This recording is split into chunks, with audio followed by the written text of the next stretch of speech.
Somme 91, versets 1 à 11. Nous n'allons pas lire, mais tout simplement certaines parties. Le verset 5 et 6. Je voudrais que nous puissions lire le verset 5 et 6. Somme 91, versets 5 et 6. Je lis. Tu ne craindras ni les terreurs de la nuit, ni la flèche qui vole le jour, ni la peste qui marche dans les ténèbres, ni la contagion qui frappe en plein midi. Dans ce texte, le psalmiste donne les images de la maladie et de la mort lorsqu'il parle de l'épidémie et de la contagion au verset 6.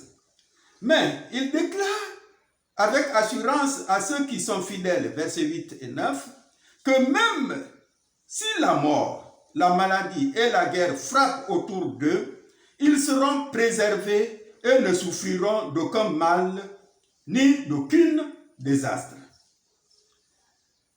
En tant que chrétiens, nous sommes souvent confrontés à de nombreux dangers, certains assez semblables à ceux énumérés par le psalmiste. Face à la guerre, aux émeutes, aux crimes, à la violence, au paludisme, au VIH-Sida, à la pandémie coronavirus, à l'instabilité politique, aux situations économiques désastreuses, à la faillite de l'éducation, à la décadence morale, sans oublier les batailles spirituelles impliquant des sociétés secrètes, peut-on vraiment compter sur la protection de Dieu? Que veut dire alors l'auteur de ce psaume lorsqu'il déclare au verset 10 « Aucun malheur ne t'arrivera ». C'est vrai que Dieu est là pour nous protéger, pour nous secourir. Pour nous garder ne signifie pas que nous pouvons délibérément faire des choses insensées, comme le disait le pasteur Marcelo dans une de ses prédications concernant le coronavirus. Il dit, est-ce parce que Dieu nous protège, qu'il nous garde, que nous n'allons pas respecter les mesures sécuritaires? Le Seigneur Jésus dit dans Matthieu chapitre 10, le verset 16, « Soyez donc prudents comme les serpents et purs comme la colombe. » C'est-à-dire, tout en comptant sur Dieu, il faut adopter un comportement pour sauver la vie selon les prescriptions de Dieu lui-même.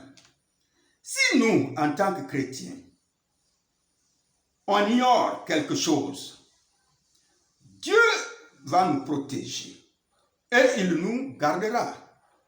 Mais dès lors que Dieu nous a fait connaître le danger qui est là et les dispositions qu'il faut prendre, il faut le faire.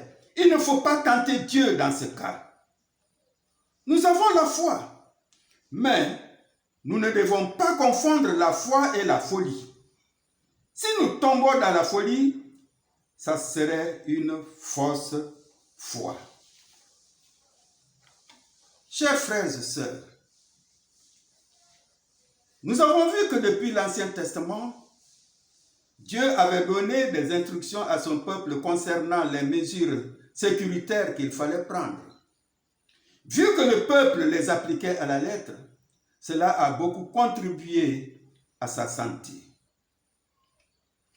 Nous traversons un moment très difficile. Pour cela, nous devons comprendre deux choses. Premièrement, c'est un moment de réjouissance. Comment ne pas être rempli d'admiration et de reconnaissance envers Dieu, qui a mis son peuple en garde d'une façon détaillée contre les causes profondes des épidémies et des maladies qui menacent la santé publique.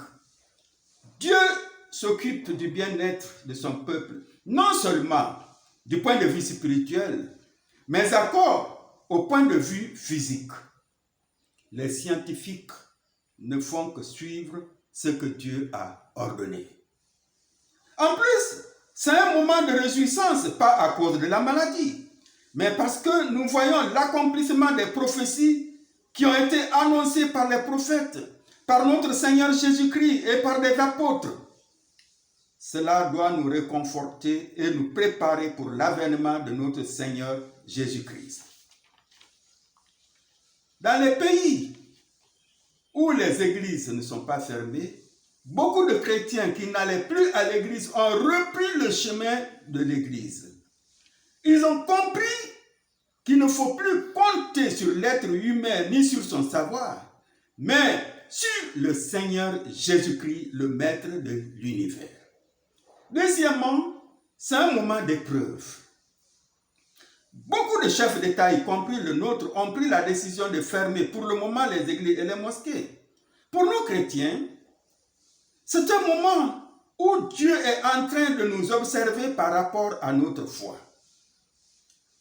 À travers les réseaux sociaux, j'ai vu qu'il y a des chrétiens dans un pays non loin de la Guinée qui disaient à leur pasteur: pourquoi donner les dîmes et les offrandes du moment qu'on ne se retrouve pas à l'église pour prier?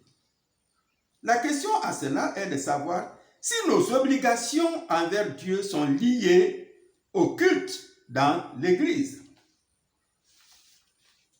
C'est vrai que depuis l'Ancien Testament, Dieu a donné l'ordre à Moïse de construire le tabernacle où les enfants d'Israël devaient se rassembler pour célébrer Dieu.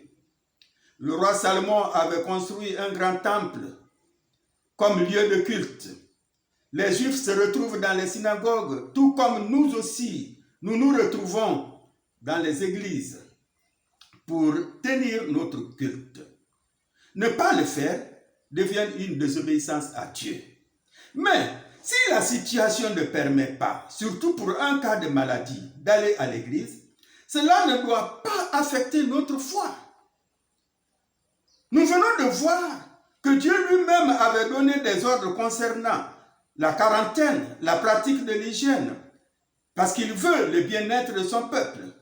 C'est pourquoi chaque chrétien, partout où il se trouve, doit pratiquer l'hygiène et les mesures sécuritaires.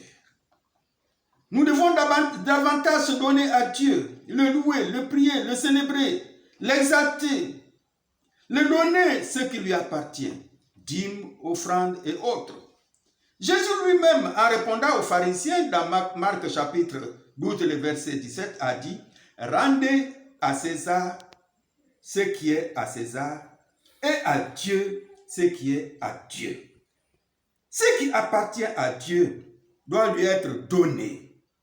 Le manque de se retrouver ensemble dans l'église n'a rien à voir avec ce qu'on doit donner à Dieu. Tout cela fait partie des épreuves dans lesquelles nous nous trouvons actuellement et que nous sommes soumis.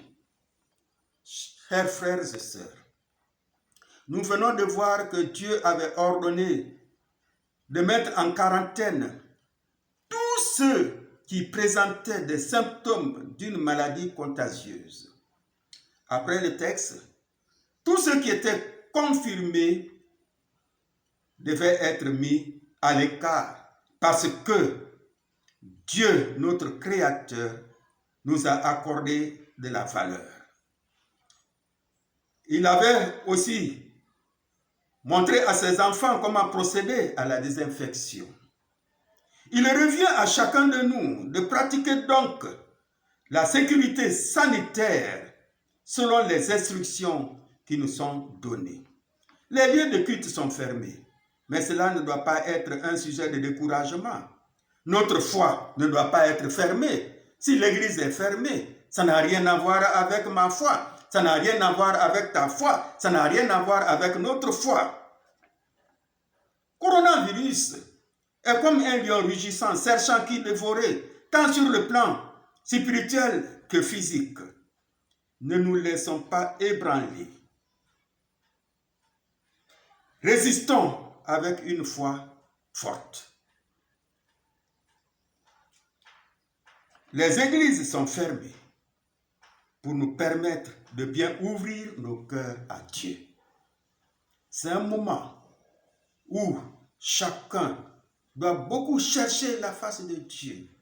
Si tu es en désaccord avec Dieu, c'est un moment où tu dois être en accord avec Dieu. Comme je le disais, peu importe le lieu ou les causes de cette maladie. Mais une chose que je sais, c'est que dans ces moments difficiles, nous devons tout faire pour être en bonne relation avec le Seigneur. Sachons que toute chose concourt au bien de ceux qui aiment Dieu. Que le Seigneur nous bénisse. Amen. Nous allons prier. Oui, Seigneur, merci pour ta parole. Merci pour tout ce que tu fais pour nous. Merci parce qu'à travers ce message, Seigneur, tu nous as instruits pour suivre tes instructions pour notre bien-être, tant sur le plan spirituel que physique. Ces moments ne doivent pas être des moments de découragement, où les chrétiens peuvent être rétrogradés, mais des moments, Seigneur, où nous devons nous donner à la prière, où nous devons vraiment rester fidèles à toi, parce que bientôt le Seigneur Jésus-Christ va revenir. Nous devons donc nous préparer pour son avènement. Bénis chacun de nous au nom de Jésus. Amen. Amen.